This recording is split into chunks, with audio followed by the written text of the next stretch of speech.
All that shouting doesn't really suit a pretty lady. My brother chuckles as he walks into my bedroom. I scoff, rolling my eyes, continuing to sulk while staring outside the window. It's just not fair. A lot of things aren't.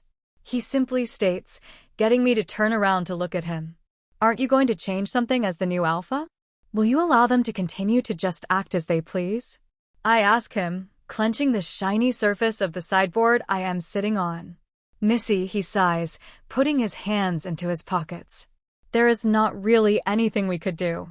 Giorgio takes a step forward, tilting his head at me. Is there something that is bugging you? To have you agitated like that? Shaking my head, I raise my eyes to the ceiling. Did you hear that they executed a wolf-list she-wolf a few days ago? Yes, he answers, the corners of his mouth dropping. But it is only a rumor going around. The council hasn't found anything on it. But they are still investigating, aren't they? My voice reaches a high-pitched tone, nearly failing me. Giorgio shifts his weight from one foot to another.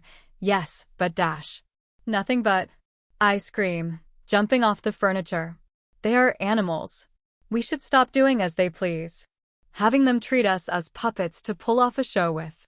In the blink of an eye, Giorgio is standing in front of me, grabbing my arm brusquely. You will calm down and refrain from saying anything like this out loud ever again. Do you understand me? I whimper and pull my arm up, trying to cover from his intimidating fury. As I nod shyly, he growls, making me wince. Do you understand me? Yes, Alpha. I say lowly, finally getting him to release me. I rub the spot pulsating painfully on my arm, pouting. It's not just us, Missy. Looking up at him, I see that his rage-filled expression has now morphed into the usual caring one that I normally get from my big brother. It's important that you know that all of us are in danger. Even if we were to attack them all together, the chances would be high for them to crush us with a tired smile on their faces. You can't grasp the things that we saw, so please, don't risk it. Especially not in your condition. My condition, I murmur, feeling crushed while still caressing my arm with my thumb. He flashes me his canines as he grins at me.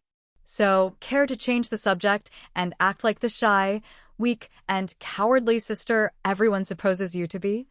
I chuckle, clearing my throat as if I were to impersonate an actor on stage.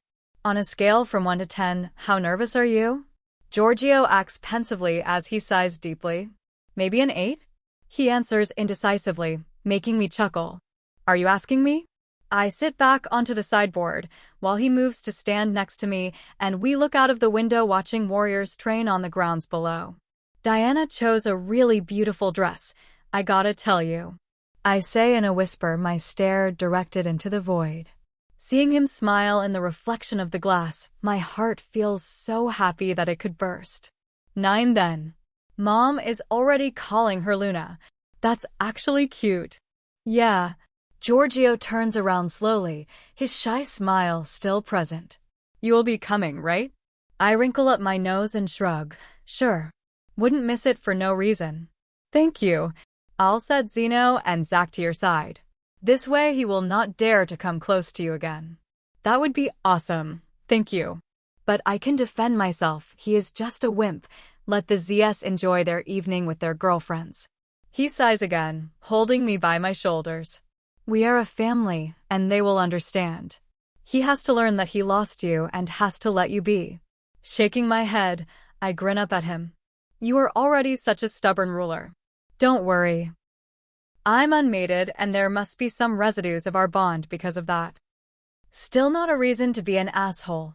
He grunts, releasing me with a tap. My heart bleeds as I think of how stupid I have been and am now even troubling my family. They know about everything as I have told them. Well, nearly everything. Just my brothers and my sisters-in-law know that he is still obsessed with me, and whenever he sees me, he tries to get close to me. My parents only know that I'm still hurting at seeing him, and that is not even a lie. But just my best friend knows that a few years ago, I let myself get wrapped around his finger and even spent the night with him. His cheating on his family with me had me feeling sick for days. And until this day, I feel like a piece of shit for my behavior. At least it was a lesson for me, and since then I was cured of feeling attracted to him. The ick was just too strong. Thank God. I'll be all right. Don't worry, I say, with a grin. He nods and is already standing by the door as he turns around. You aren't wolfless, Missy. Don't punish you for something you can't control. I remain looking at the training ground as I sigh, the first tears falling fastly. Joyful laughter fills the air while a rustling rises from the floors below us. The preparations for the ceremony are running smoothly, and still, my mother manages to hyperventilate constantly about the guests who have to be arriving at any minute. Do you feel comfortable? I ask Diana as she is taking deep breaths with her hands on her stomach. Yes, but no. God, I think I'm going to faint. Relax. Katerina yells from her vanity while she is concentrating on drawing her eyelid line straight. Everyone has already accepted you as their new queen. Everything is going to be okay. I'm more nervous than on my wedding day. She breathes out, Is that shit normal? I chuckle as I pinch the train of her wedding gown. I guess so. With a swift movement, she turns around and grabs my cheeks with her hands gently. Aren't you a beautiful creature?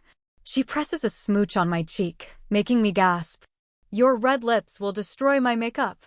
I skyrocket out of my sitting position and stand behind Katerina to look in the mirror.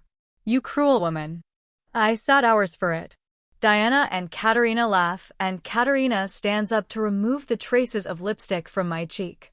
I pout as she rubs her thumb on my face, and she dabs the spot carefully with a beauty sponge to recover my makeup flawlessly. All set, she exclaims happily just as my mother's voice resounds in our heads. Ladies and gentlemen, let it begin. I get released out of the mind link and turn to Diana with a chuckle. Squeezing her hand, I wish her good luck and assure her one more time that all will be fine before I leave the room with Katerina.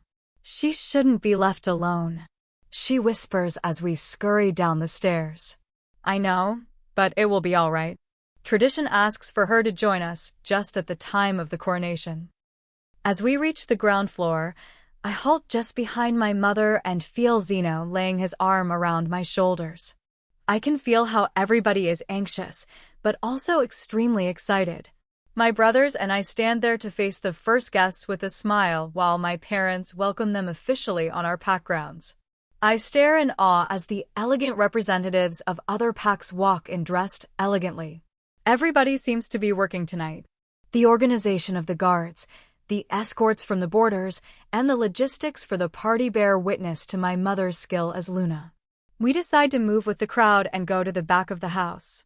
The big patio leading to the large meadow is now decorated lovingly with garlands and flowers. At the end of the field that is fenced with rose bushes, there has been set up a huge stage where the coronation will be held. I squeal excitedly as I follow Zeno out to a few bar-high tables that are still free and start snacking on the hors d'oeuvres that are being served. Zachariah reaches us with fast steps, and I groan. Really, I don't need your pity. Just leave me alone and go enjoy the evening with your mates. Zeno grins as he munches on pretzel sticks. No can do, sis. I brought you champagne. Zachariah beams as he stretches out his arms for me to get my glass. Thank you, Zach. Even before Zeno can take his glass from our brother's grip, his expression darkens. The assholes are here. Zachariah's and my head whip to the patio, just in time to see 5 members of the Blood Fong pack scanning the crowd with a frown. Well, no, let me rephrase that. One of them wears a frown. I couldn't tell what the others were doing. And what a frown! His strong frame lets all the others pale in comparison. Even surrounded by the strongest wolves in the Southern Hemisphere, he seems to tower over everybody. He has his squared jaw clenched as he stares us lives down with his glacial eyes, and I guess I could cut myself if I was to touch his face, due to his high cheekbones. And why the fuck would I want to touch his face? For the first time after what seems an eternity, I feel my wolf stir and I gasp, tearing myself out of my trance. My brothers look at me concerned as I grab the material of my dress. What's wrong? Cassie. I think she just moved. Really? Their sparkling eyes have my heart bleeding as I think that it might be for an entirely wrong reason. Yeah, I say with a chuckle, straightening my spine with a deep breath. As my brothers resume bickering playfully, I risk another look at the Adonis that even got my wolf to react, and I must be blushing horribly as our gazes meet. Oh, my goddess. Please download Novels Ago and search the code in the upper left corner to continue reading.